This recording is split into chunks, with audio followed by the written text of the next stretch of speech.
Chapter 5. Back at Papa's mushroom, a couple of Smurfs were preparing to carry his magical cauldron into town for the festival. So, what did you see in your vision, Papa?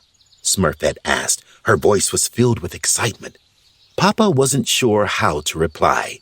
He didn't want to scare Smurfette. Nothing apocalyptic, really. Everything is going to be just fine.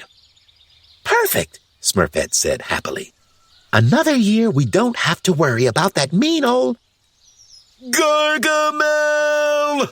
Clumsy Smurf screeched at the top of his lungs as he ran by. I knew who she meant, Clumsy, Papa called after him. Clumsy could barely breathe. He was so frightened. No! Gargamel!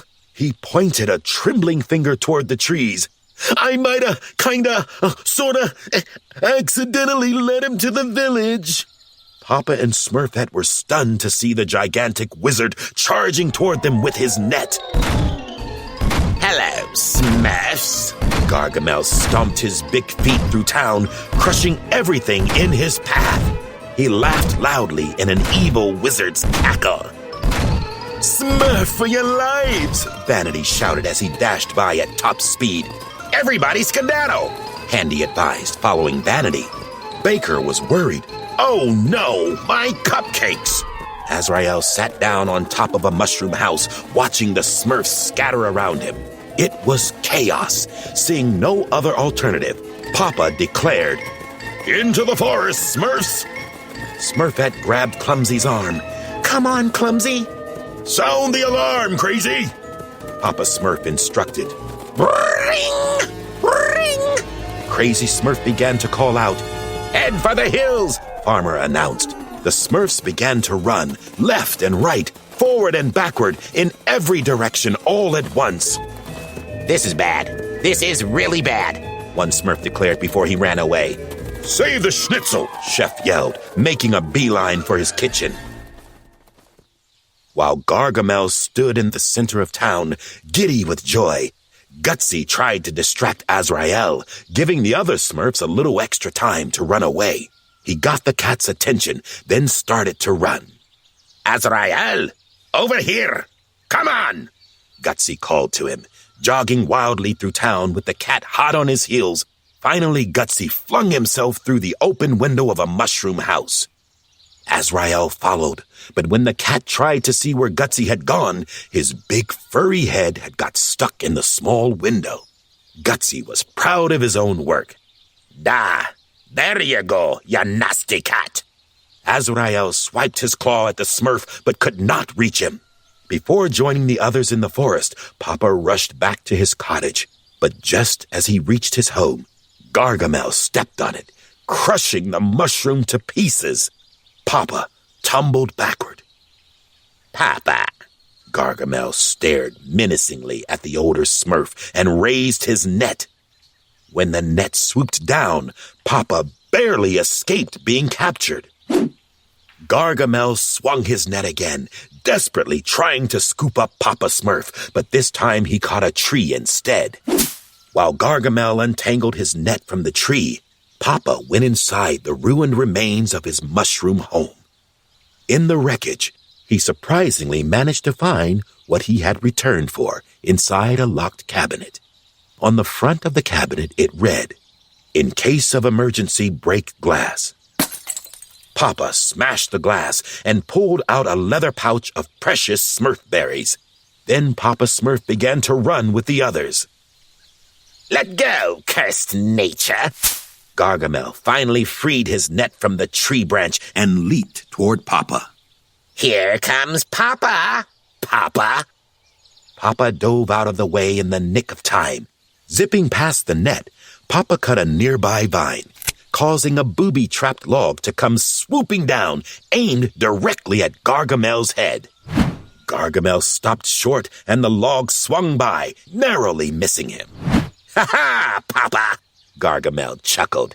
Your primitive defenses are useless against me. I laugh at them. Hey! The log that had passed Gargamel a few seconds before was still swinging. It went up and up until it hit a big boulder. That rock fell loosely onto a switch that released a spring, sending a larger, much thicker log back. That log smacked Gargamel in the head. Wham! The log bowled him over, knocking Gargamel to the ground. "How's that for primitive, Gargamel?" Papa asked, cracking a satisfied grin. With Azrael and Gargamel temporarily stalled, the Smurfs got a head start into the forest. Clumsy was ahead of the pack.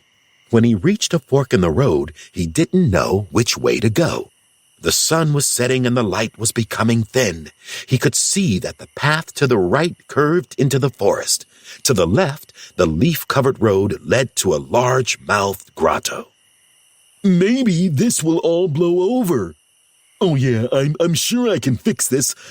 I just gotta think." Clumsy chose to go left, following a sign half covered with leaves that read, "Go this way."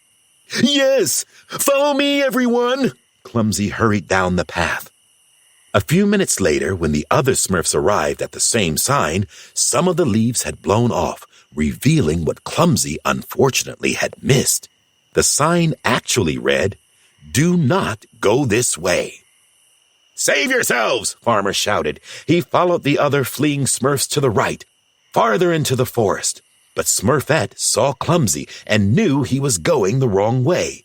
She could tell that he was rushing past the warning signs without reading them. They read, "Forbidden Grotto, Certain Death, and we mean it." "Clumsy!" Smurfette called out to him. "You're going the wrong way!" Just then, Papa came running up with Grouchy, Brainy, and Gutsy. "He's heading for the Forbidden Falls," Brainy pointed down the path. Grouchy moaned. "With the blue moon coming?" "Quickly, Smurfs," Papa said urgently. "Stop him!" Smurfette, Brainy, Grouchy, Gutsy, and Papa hurried after Clumsy. "Unbelievable!"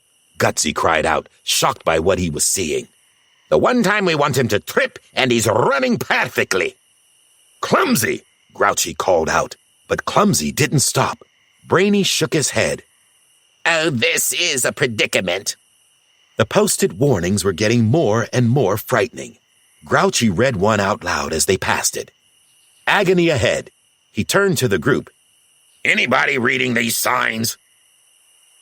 Lost for words, Brainy could only repeat his previous sentiment. "This is a predicament." "This guy's killing me," Grouchy complained, following along after the others.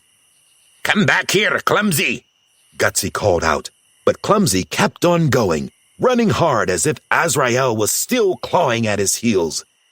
At the entrance to the Forbidden Grotto, Papa, Smurfette, Brainy, Gutsy, and Grouchy paused, considering what to do. "Looks like we're down to 98 Smurfs," Grouchy said with a sigh. And yet they all followed Clumsy, stepping gingerly into the dank, dark cave. Clumsy was hurrying along when suddenly the path ended. Directly in front of him, there was a huge waterfall. If Clumsy hadn't stopped so fast, he would have surely fallen over the high cliff. As it was, he teetered on the edge. "Clumsy!" Hearing his name, Clumsy turned to see who was calling, and in the process lost his balance. He slid over the side of the sheer rock wall. The Smurfs caught up then and peered over the cliff. Shaking his head, Grouchy turned to leave.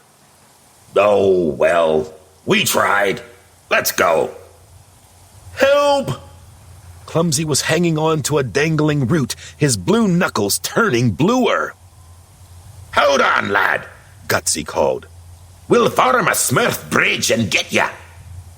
"Not the Smurf bridge," Grouchy rolled his eyes right back at Gutsy. The Smurfs linked arms. Reluctantly, Grouchy agreed to be a part of the rescue.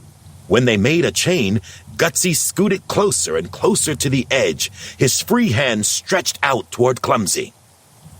"Pardon me, but this is not a Smurf bridge," Brainy commented. "It's clearly a—" "Smurf it, Brainy!" they all said together, cutting him off. Just then the clouds parted. Smurfette looked up at the clear evening sky. Whoa! She gasped. The blue moon! Oh dear, Grouchy said. When the light of the moon hit the waterfall, a misty, swirling hole began to magically expand in the cascading water. What's happening, Papa? Smurfette wanted to know. Gutsy was also curious.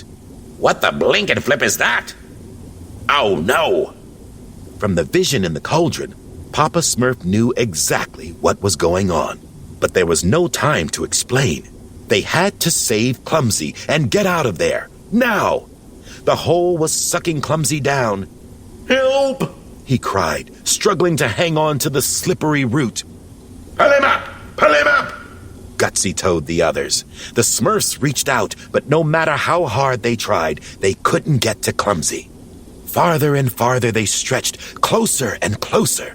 But Clumsy couldn't hold on any longer. His grip slipped.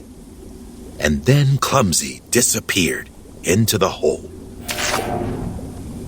The rest of the Smurfs fought hard to keep their footing, but the hole was dragging them in too. One by one, they skidded off the stable ground, dangling over the waterfall below. Hanging in midair, they formed like a horizontal line of Smurfs. Whoa! Look out for the hole!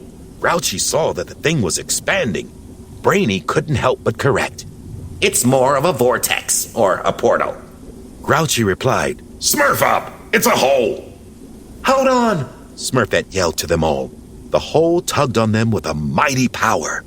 Papa was the last Smurf on solid ground.